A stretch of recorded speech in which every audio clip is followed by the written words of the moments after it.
Pemirsa, dua orang WNA asal Rusia terjebak di bawah tebing pantai Cemongka, Desa Pecatu, Kecamatan Kuta Selatan. Kedua WNA tersebut berhasil dievakuasi setelah menggunakan heli.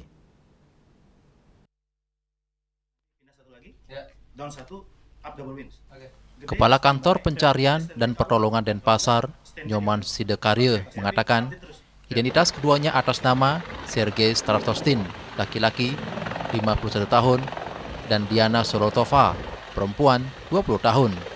Informasi awal kejadian tersebut diterima dari Vika, staf Beach Club El Carbon, dan dilaporkan ke kantor SAR Denpasar. Menindaklanjuti permintaan evakuasi, diberangkatkan 8 orang personel menuju lokasi.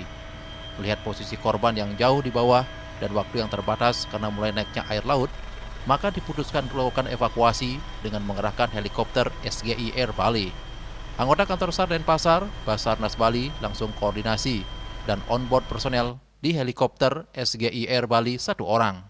Heli take off dari posisinya di heliport Benua pada pukul 14:46 WITA dengan 5 personel onboard. Sekitar 12 menit mengudara, mereka tiba di lokasi dan langsung melakukan evakuasi dengan sistem hoisting dan satu persatu korban bisa dievakuasi.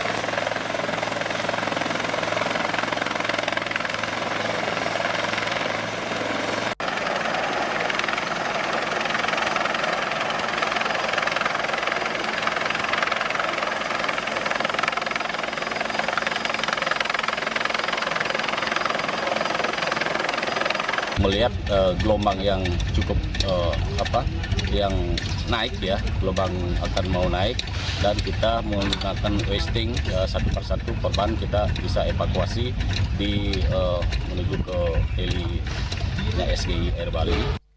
Korban atas nama Sergei Stratostin ada luka ringan di kaki dan siku sebelah kiri. Raiswantara, Bali TV.